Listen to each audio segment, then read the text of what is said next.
Seguramente te has preguntado un montón de veces qué es lo que tienes que hacer para que tu idea se convierta en una empresa, pero muchas veces no sabes por dónde comenzar. Vamos a evitarnos esta situación. Por eso que en este video te voy a dar 5 puntos netamente legales que siempre debes de tener en mente en los primeros pasos de tu negocio.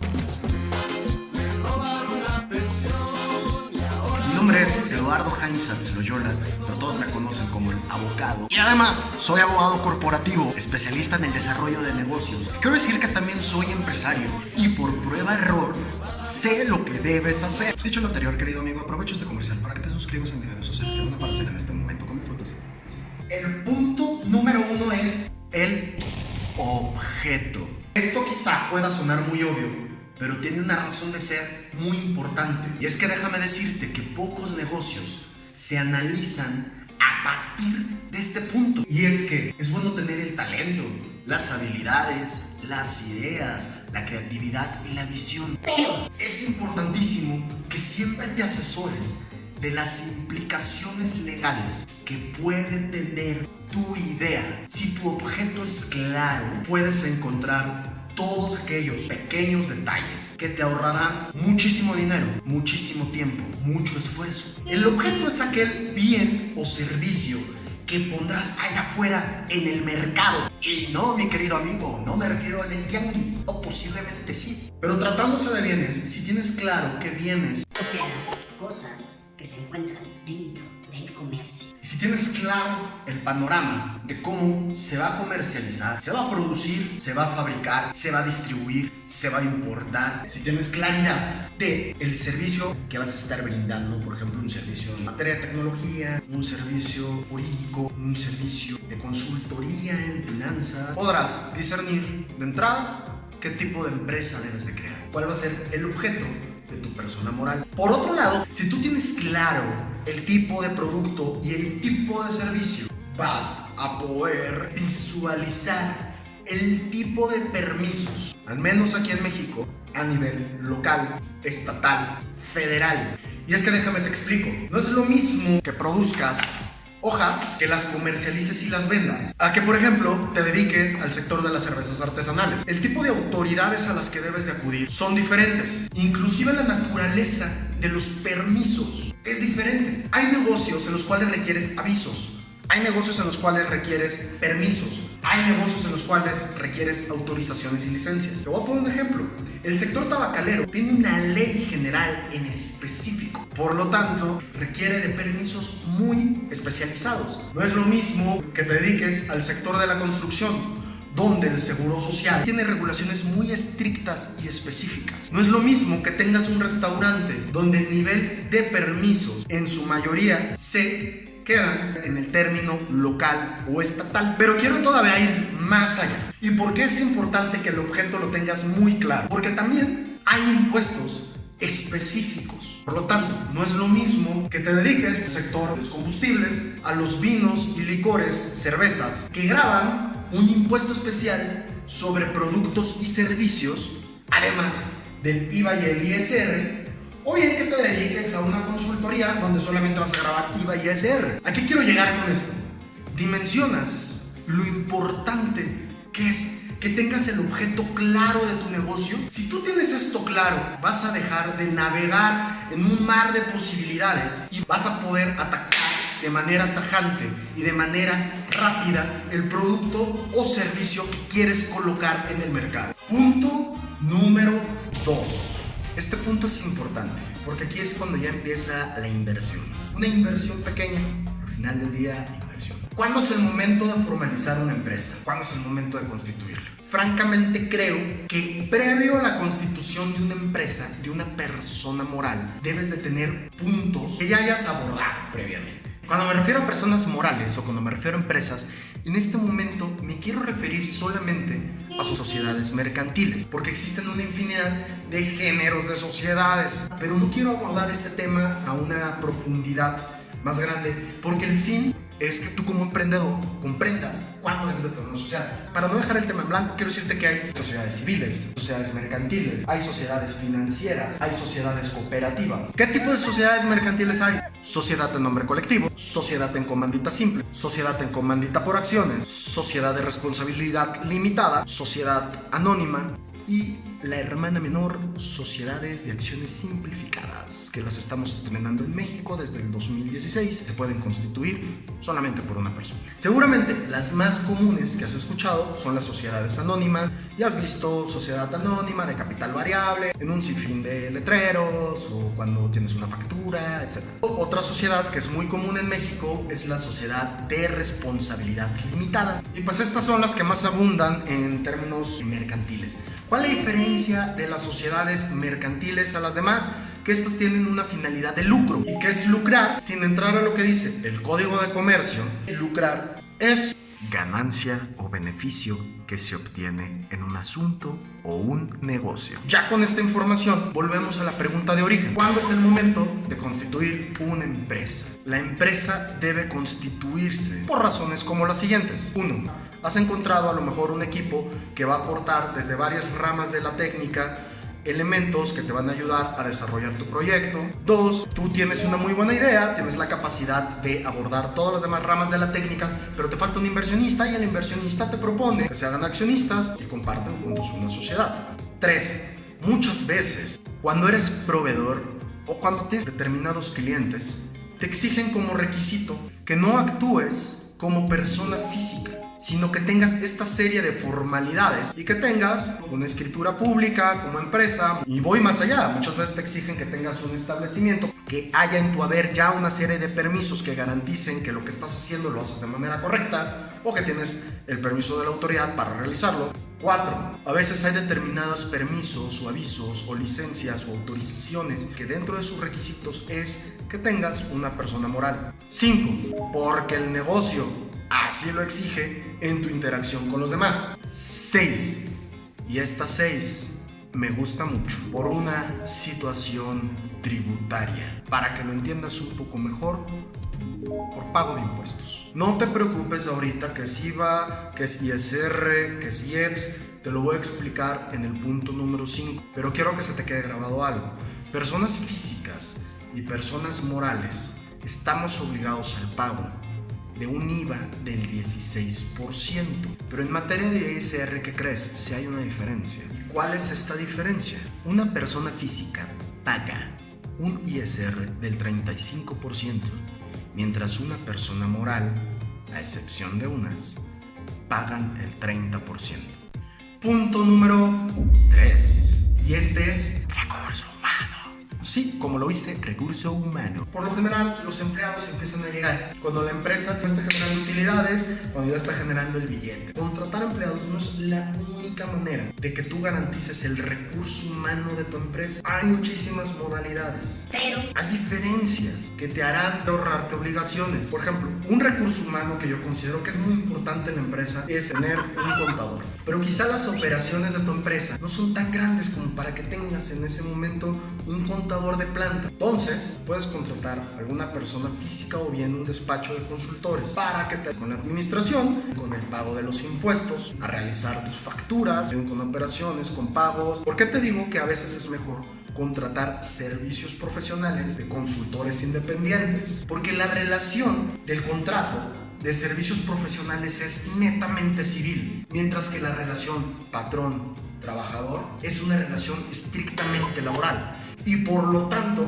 debe estar sujeta a las condiciones que establecen las leyes laborales del país donde te encuentres, así como organizaciones internacionales como lo es la Organización Internacional del Trabajo. ¿Cuáles son estas condiciones laborales? Prácticamente son derechos de los trabajadores y obligaciones de los patrones. Voy y te digo. 1. Que tengan un contrato. El patrón está obligado a darle al trabajador un contrato. Y hay varios tipos de contrato. Por ejemplo, contrato por obra determinada, contrato por tiempo indeterminado, contrato por tiempo determinado. Otra condición laboral es el pago de un salario. ¿Y qué es un salario? Es la retribución efectivamente pagada que debe obtener el trabajador por producto de su esfuerzo. ¿Cómo se miden estas retribuciones? Pues a través de salarios mínimos. En México, el salario mínimo es de 88.3 pesos diarios por una jornada de 8 horas máximas. 88.36 pesos es alrededor de 4.5 dólares por un día de trabajo. Otra condición de trabajo es el tipo de jornada laboral. Existen trabajos diurnos, nocturnos y mixtos. El diurno debe de ser cubierto por 8 horas, que desempeña en la mañana, parte de la tarde. El nocturno, 7 horas. Y el mixto, que debe de cumplir más o menos con 7 horas y media. Quiero decirte también algo que va junto con pegado: el pago de horas extras. Si tus trabajadores están trabajando horas extras, debes de emitir tus cédulas correspondientes para que se les retribuya ese esfuerzo extra. Otra condición laboral es el pago del aguinaldo. El pago del aguinaldo se complementa como mínimo con un pago de 15 días salarios mínimos, es decir, 15 por 88.36, y se deben de pagar como máximo hasta el día 20 de diciembre. Las benditas vacaciones. En México las vacaciones corresponden después de un año laborado. ¿Ya que te echaste tu año? 6 días hábiles de trabajo y aumentan 2 días más por cada año que cumplas. Es decir, al segundo año ya no te corresponden 6 días, ya te corresponden 8. Pero ojo, una vez que se cumplen 12 años, ya no aumentan 2 días. Te tienes que esperar 5 años para que se te aumenten otros 2 días. Entonces, una vez que tienes 12 días de vacaciones, debes de esperarte 5 años más trabajando para que se te aumenten 2 días extra. Aunado a las vacaciones, debes de pagar una prima vacacional.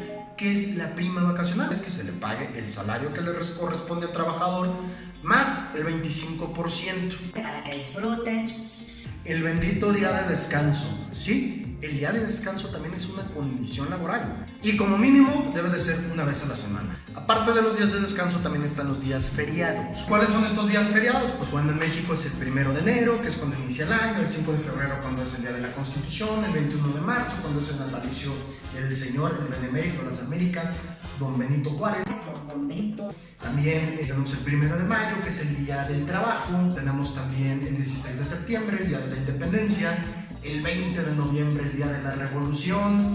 El 1 de diciembre, cada 6 años, que hay cambio de poder. El 24 de diciembre, que es Navidad. O el 25 de diciembre, 74 de la Ley Federal del Trabajo. El finiquito es aquel documento a través del cual el patrón y el trabajador garantizan que una relación laboral está enteramente pagada y que ya no existen trabajos más por hacer. El pago de utilidades, es decir, el bendito reparto de utilidades, el PTU, se realiza en los meses de mayo y junio y versan sobre las ganancias que tuvo un centro de trabajo o una empresa en un año anterior, es decir, las utilidades de las utilidades que se generó. Se debe de hacer un guardadito y se debe de repartir entre los trabajadores. Y aparte de estos, pues bueno, también tenemos antigüedad y ascensos. Existen, por ejemplo, los créditos Fonacot, la seguridad y higiene en los centros de trabajo. pero vamos a hablar rápidamente qué es la seguridad social. La seguridad social, de acuerdo a la Organización Internacional del Trabajo, son aquellas medidas públicas contra las privaciones económicas. Y sin estas medidas, entonces se ocasionaría una merma en los ingresos de la población por causas como la salud, maternidad, vejez, invalidez, etc. En México, en la iniciativa privada, se cuenta con el IMSS, el Instituto Mexicano del Seguro Social, o también está el ISSSTE para los trabajadores del Estado. Entonces, de manera general, muy general, entendemos estas diferencias en el recurso humano. No siempre es necesario que tengas empleados. A veces es necesario que cuenten con contratos de prestación de servicios profesionales, que son contratos netamente civiles. Yo como empresario hay determinadas situaciones que delego hacia la iniciativa privada, cuando hay servicios muy técnicos, muy específicos que se tienen que llevar a cabo, pero también las empresas cuentan con trabajadores y créeme, si algo nos preocupa son las condiciones laborales de los empleados, porque sin ellos no somos nada. Punto número 4. Protege tu marca. Hasta el cansancio lo he dicho, pero es verdad, protege tu marca. Mira, en la industria, en el comercio, cualquier persona física o moral puede hacer uso de marcas, pero el uso exclusivo y la explotación económica la tiene quien haya obtenido el registro en el Instituto Mexicano de la Propiedad Industrial, aquí en México. Existen también marcas internacionales. Las marcas internacionales se tramitan ante la OMPI, la Organización Mundial de la Propiedad Intelectual. La propiedad industrial, la propiedad intelectual está dividida en muchas ramas. Yo le quiero llamar materia registral, porque un título o un registro te garantiza frente a terceros que un derecho te pertenece. Debes de registrar siempre Tu bendita marca. no solamente por aspectos legales. En la medida en que tú empiezas a reputar tu marca, tú empiezas a generar un valor económico solamente por la marca. Ahora, ¿qué debes de saber de las marcas? Bueno, de las marcas debes de saber que hay un sinfín de productos que pueden ser susceptibles de registro, así como servicios. Hay un catálogo de clases denominado Class NISA, que depende del arreglo de NISA, es decir, es un tratado donde ya está determinado qué tipos de productos son registrables y qué tipos de servicios son registrables. Te voy a poner un ejemplo: servicios de hospedaje,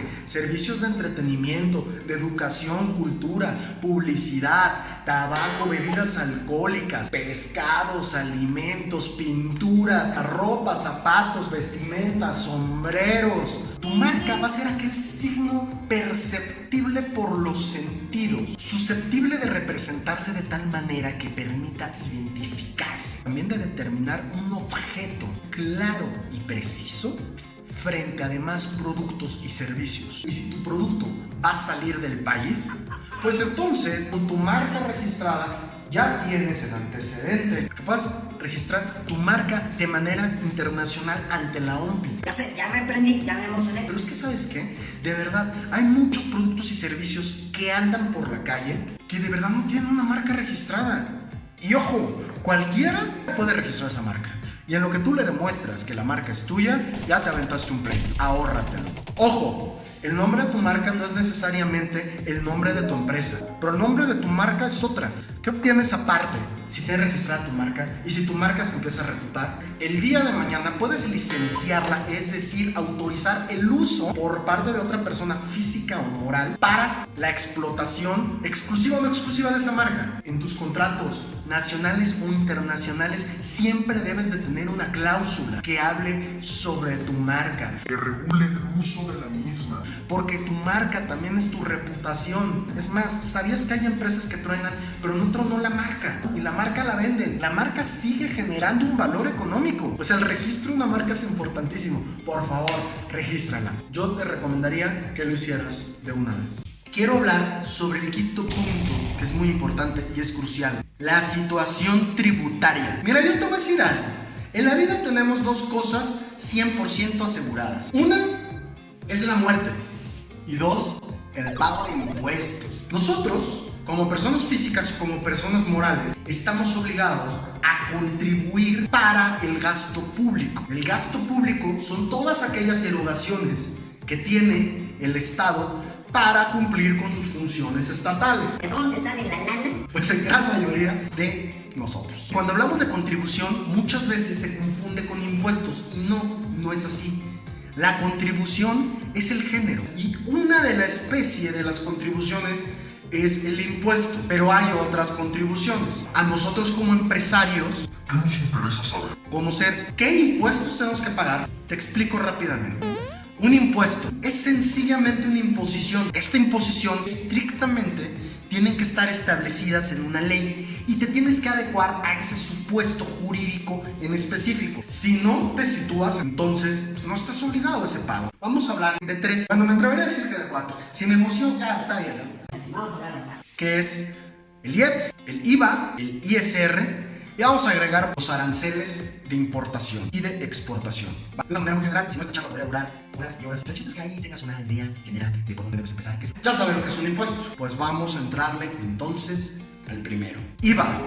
Un gran amigo contador hace mucho le explicaba a un cliente. Le decía, el IVA no es más que la mochada que tienes que darle al Estado por tus operaciones. El IVA se encuentra en la ley del impuesto al valor agregado. ¿Y quiénes están obligados a pagarlos? Pues bueno, las personas físicas, las personas morales. ¿Cuánto se paga? El 16%. ¿Por qué se paga 16%? Pues por cuatro situaciones. Number one, enajenación de bienes. Number two, presten servicios independientes. Number three, otorguen el uso temporal de bienes. Number four, importen bienes o servicios. Vámonos a la siguiente. Ley del impuesto sobre la renta. Este es uno de los impuestos más controvertidos, porque las reglas son casi que infinitas. De lo que va el impuesto sobre la renta es sobre tu riqueza y tus ingresos anuales. Básicamente, ¿cuándo se graba este impuesto? 1. Personas físicas o morales residentes en México respecto a todos sus ingresos, cualquiera que sea la fuente de donde procedan. 2. Los residentes en el extranjero que tengan un establecimiento permanente en el país respecto de los ingresos atribuibles a ese establecimiento permanente. 3. Los residentes en el extranjero cuya fuente de riqueza se haya generado cuando no tengan un establecimiento permanente aquí en México, o bien cuando teniéndolo, dichos ingresos o dicha riqueza no sea atribuible a este. Antes de pasar a lo siguiente, recuerda que una empresa paga el 30% sobre los ingresos totales en un año de un ejercicio fiscal y que una persona física paga el 35%. Ojo, hay personas morales que están exentas de este pago de impuestos, pero eso será materia de otro videín. Vamos a pasar a uno de los impuestos también más controvertidos, sobre todo en los últimos años en México, porque fue materia de mucho debate. ¿Recuerdan este tema de las gasolinas, el concepto y desglose de los impuestos que pagabas, la doble tributación del IVA, el incremento de este impuesto en productos y por qué se fueron a la alza? Pues bueno, el origen es este, es el IEPS. El IEPS, valga la redundancia, es un impuesto especial.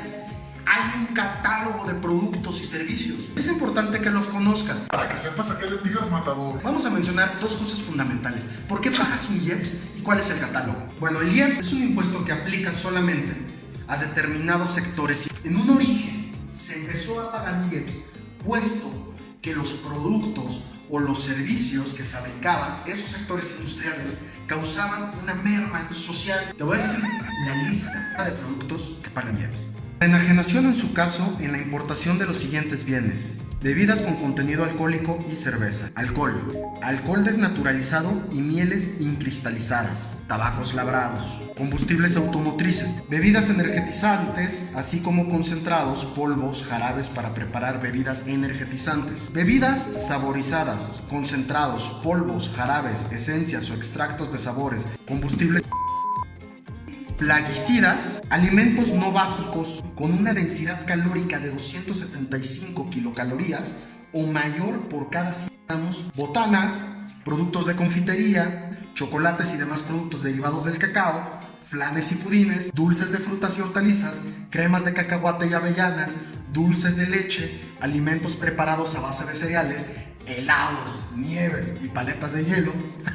Ahí te va la lista de servicios que son grabados a través del IEPS: comisión, mediación, agencia, representación, correduría, consignación y distribución con motivo de la enajenación de los bienes señalados en los incisos A, bebidas con contenido alcohólico y cerveza; B, alcohol, alcohol desnaturalizado y mieles incristalizadas; C, tabacos labrados; F, bebidas energetizantes, así como concentrados, polvos y jarabes; y plaguicidas; J, los alimentos no básicos, Es decir, donde estaba todo lo sabroso. Otros servicios que graban el IEPS es el juego con apuestas y sorteos, también las redes públicas de comunicación y exportación definitiva de aquellos productos que se encuentran en el inciso I, que era el de plaguicidas, y J, que era donde estaban todos estos alimentos sabrosos. Estos impuestos tienen una tasa entre sí diferentes. Te prometí hablar sobre los aranceles de importación y exportación. Hay una ley que a mí me encanta, que es la Ley de Impuestos Generales de Importación y de Exportación. Todo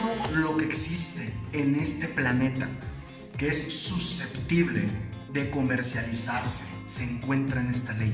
No hay nada que se escape. El impuesto general de importación y exportación no es otra cosa más que el arancel, es decir, los impuestos en materia aduanal y en materia de comercio exterior. Cuando escuches la palabra arancel se refiere a esto.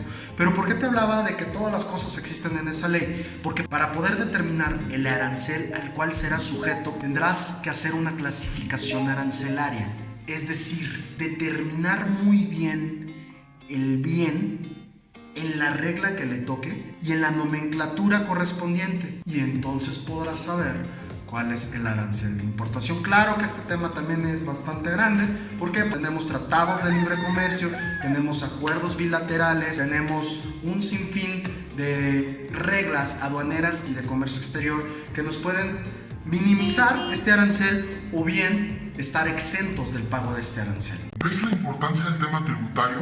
Y estamos hablando solamente de obligaciones de dar, es decir, obligaciones de pagos.